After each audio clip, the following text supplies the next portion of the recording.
તો આ તરફ બનાસકાંઠા જિલ્લાના વાતાવરણમાં પણ પલટો આવ્યો છે।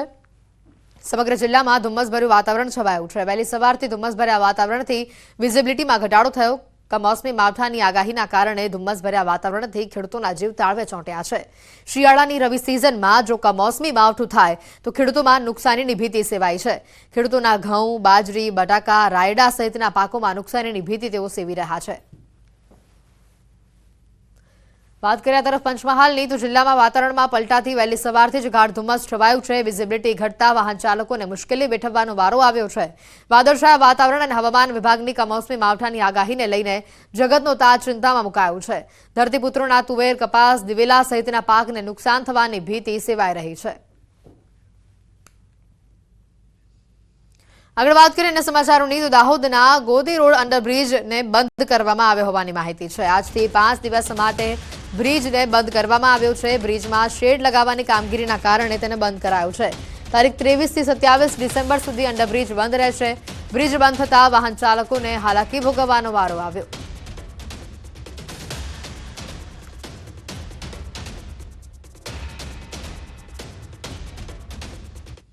જૂનાગઢ સિંહણે 13 વર્ષની બાળકીને ફાડી ખાધી।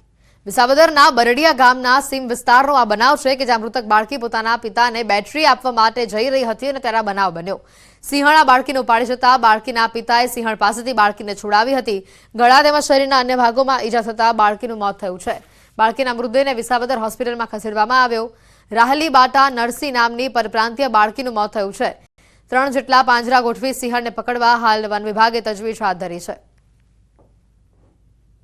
અમારા ગામમાં સાંજે 6:45 વાગે એક એવો બનાવ બન્યો છે। એમપીના મજૂર હતા એ ભાવલભાઈ સામજીભાઈ ગજેરા અહીંયા મજૂર કામ માટે આવ્યા હતા। 2 દીકરીઓ હતી એ ગામમાંથી એની વાડી આવતી હતી તો એક સિંહણે તુવેરની અંદરથી આવી અને મોટી દીકરી 15 વર્ષની એને તુવેરા દઈને અંદર મારી નાખી। સુરતના હજીરાના અદાણી પોર્ટ ઉપર થયેલા રશિયન વટાણાની ચોરીનો ભેદ ઉકેલાયો। હજીરા પોલીસે રશિયન વટાણાની ચોરી કરનાર ટ્રક ડ્રાઈવરને ઝડપીને કાર્યવાહી કરી છે। મહત્વનું છે કે થોડા દિવસ પહેલા ટ્રાન્સપોર્ટરને છેતરીને ટ્રક ડ્રાઈવર ₹8,43,000 અને ₹530ના 25.181 ટન વટાણા લઈને ફરાર થયો હતો। આરોપી રશિયન વટાણાની ડિલિવરી મેળવી તમામ વટાણા લઈને ટ્રક લઈને ફરાર થયો છે। જોકે પોલીસે આરોપીને પકડવા હજીરાથી ભુજ સુધી 700 કિલોમીટરના 300થી વધુ સીસીટીવી ચકાસ્યા છે। પોલીસે આરોપીને પકડવા ટ્રક ડ્રાઈવર જેવો વેશ પલટો ધારણ કરીને ચોરી કરાયેલ તમામ મુદ્દામાલ સાથે અબ્દુલ મજીદ ઇબ્રાહિમ સુમરાની ધરપકડ કરીને કાર્યવાહી હાથ ધરી છે। ગત તારીખ 7/12/2024ના રોજ હજીરા પોસ્ટેમાં BNS 316-361-2 હેઠળ ચોરીનો ગુનો દાખલ કરવામાં આવેલ હતો। ઉપરોક્ત બનાવમાં હજીરા અદાણી પોર્ટ ખાતેથી વટાણાની બેગો જેનું વજન આશરે 25 ટન તથા કિંમત 8,43,530 જેટલું થાય છે તેને ટ્રકમાં લોડ કરાવી જે જગ્યાએ ઉતારવાની હતી તેને બદલે માલિક સાથે છેતરપિંડી કરીને અન્ય જગ્યાએ લઈ જઈ સગેવડી કરવામાં આવેલ હતો। નકલી ડોક્ટર, નકલી પોલીસ, નકલી CBI અને હવે નકલી IT અધિકારી। વડોદરા એસઓજીએ નકલી IT અધિકારીને ઝડપી પાડ્યો છે। નકલી ઇન્કમટેક્સ ઓફિસર બની તે લાખો રૂપિયા ઠગનારની પોલીસે હાલ ધરપકડ કરી લીધી છે। વર્ષ 2023માં છોટાઉદેપુરના પાવીજેતપુર તાલુકામાં ખેડૂતના ઘરે જઈ ઇન્કમટેક્સ ઓફિસરના સ્વાંગમાં આરોપીએ રેડ કરી અને ત્યારબાદ નકલી દવાઓનું વેચાણ કરો છો તેમ કહીને ખેડૂતની રોકડ રકમ સહિત 15 લાખ રૂપિયાનો મુદ્દામાલ લઈ આરોપી ફરાર થઈ ગયો। પોલીસે મૂળ દાહોદના એઝાઝ શેખને તાંદેલજાથી ઝડપી કાર્યવાહી હાથ ધરી છે।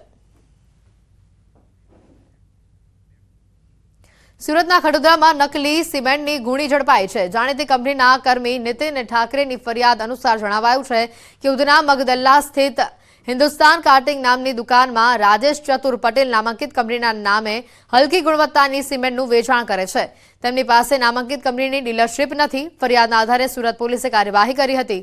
હિન્દુસ્તાન કાર્ટિંગ નામની દુકાનમાં દરોડા પાડવામાં આવ્યા હતા જ્યાંથી 410 જેટલી નામાંકિત કંપનીના નામે રહેલી સિમેન્ટ ભરેલી બેગ મળી આવી છે અને આ સાથે જ વેપારી રાજેશ પટેલ પાસે ડીલરશીપના કોઈ દસ્તાવેજ પુરાવા ન મળ્યા જેથી પોલીસે રાજેશ પટેલ અને તેને સિમેન્ટનો જથ્થો પૂરો પાડનાર લંબુ નામના આરોપી સામે ગુનો નોંધ્યો છે।